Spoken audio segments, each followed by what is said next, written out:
بسم الله الرحمن الرحيم.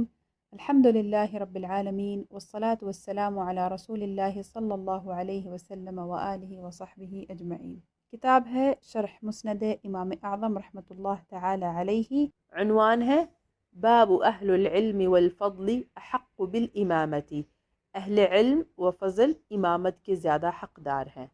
حدیث نمبر 127۔ ابو حنیفة عن حماد عن ابراہیم عن علقمة عن عائشة ام المؤمنین قالت لما اغمی على رسول اللہ صلی اللہ علیہ وسلم قال مروا ابا بکر فليصلي بالناس فقيل إن أبا بكر رجل حصر وهو بنفسه يكره أن يقوم مقامك قال افعلوا ما آمركم به۔ حضرت عائشہ رضی اللہ تعالی عنہ بیان فرماتی ہیں کہ جب نبی اکرم صلی اللہ علیہ وسلم پر اللہ تعالیٰ کی طرف سے ایک بے ہوشی سی طاری ہوئی تو فرمایا ابو بکر کو حکم دو کہ لوگوں کو نماز پڑھائے۔ عرض کی گئی ابو بکر رقیق القلب ہے، وہ بذات خود بھی آپ علیہ السلام کی جگہ کھڑے ہونا خلاف ادب سمجھتے ہیں، تو آپ صلی اللہ علیہ وسلم نے فرمایا جس کا میں نے حکم دیا ہے وہ بجا لاؤ۔ حدیث کی شرح، حضرت عائشہ صدیقہ رضی اللہ تعالی عنہا فرماتی ہیں کہ جب نبی اکرم صلی اللہ علیہ وسلم پر غشی طاری ہوئی تو آپ نے فرمایا حضرت عائشہ کو یا اپنے گھر والوں کو یا جو آپ کے ارد گرد موجود تھے ان کو کہا کہ ابو بکر کو کہو لوگوں کو نماز پڑھائیں، یعنی لوگوں کے امام بنیں۔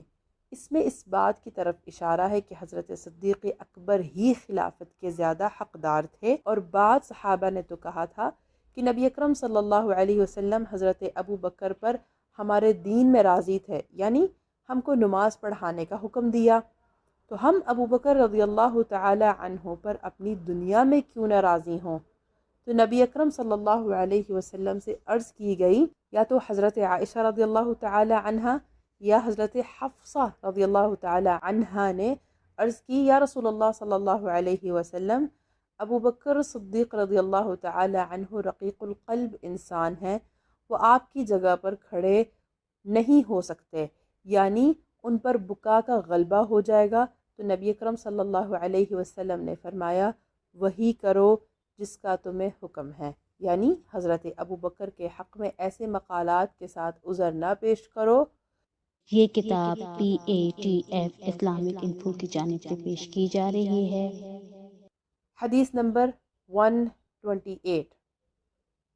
ابو حنیفة عن حماد عن ابراہیم عن علقمة عن عائشة ام المؤمنین قالت لما اغمی على رسول الله صلى الله عليه وسلم قال مروا ابا بكر فليصلي بالناس فقيل له يا رسول الله ان ابا بكر رجل حصر وهو يكره ان يقوم مقامك فقال مروا ابا بكر فليصلي بالناس يا صويحبات يوسف وكرر۔ حضرت عائشہ صدیقہ رضی اللہ عنہا بیان فرماتی ہیں کہ جب نبی کریم صلی اللہ علیہ وسلم ایک بے ہوشی سی طاری ہوئی تو آپ نے فرمایا ابو بکر کو حکم دو کہ لوگوں کو نماز پڑھائیں۔ عرض کی گئی یا رسول اللہ صلی اللہ علیہ وسلم، ابو بکر رقیق القلب ہیں، وہ بذات خود بھی آپ علیہ السلام کی جگہ کھڑا ہونا خلاف ادب سمجھتے ہیں، تو آپ صلی اللہ علیہ وسلم نے فرمایا اے یوسف علیہ السلام کی عورتوں والیو، جس کا میں نے حکم دیا ہے وہ بجا لاؤ۔ آپ صلی اللہ علیہ وسلم نے اپنی بات کا تکرار فرمایا۔ حدیث کی شرح، یعنی جب نبی اکرم صلی اللہ علیہ وسلم پر اس مرض میں جس میں آپ صلی اللہ علیہ وسلم کی وفات ہوئی غشی طاری ہوا تو آپ علیہ السلام نے فرمایا کہ ابو بکر کو حکم دو کہ لوگوں کو جماعت کرائیں، یعنی میرے نائب اور خلیفہ بن کر لوگوں کو نماز پڑھائیں۔ تو حضرت عائشہ یا حضرت حفصہ رضی اللہ تعالی عنہما کسی ایک نے عرض کیا کہ یا رسول اللہ صلی اللہ علیہ وسلم، حضرت ابو بکر رقیق القلب انسان ہیں، وہ تعظیماً آپ کی جگہ کھڑا ہونا پسند نہیں کرتے۔ نبی اکرم صلی اللہ علیہ وسلم نے فرمایا وہی کرو جس کا تمہیں حکم ہے۔ یہ حدیث ما قبل کی ہم معنی ہے، واللہ اعلم۔ حاشیہ میں ذکر ہے شرح الملا علی القاری رحمۃ اللہ تعالی علیہ علی مسند الامام الاعظم، صفحہ نمبر 139۔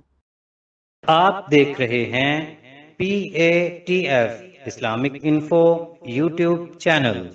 مزید اسلامک ویڈیوز کے لیے ہمارا چینل سبسکرائب کریں۔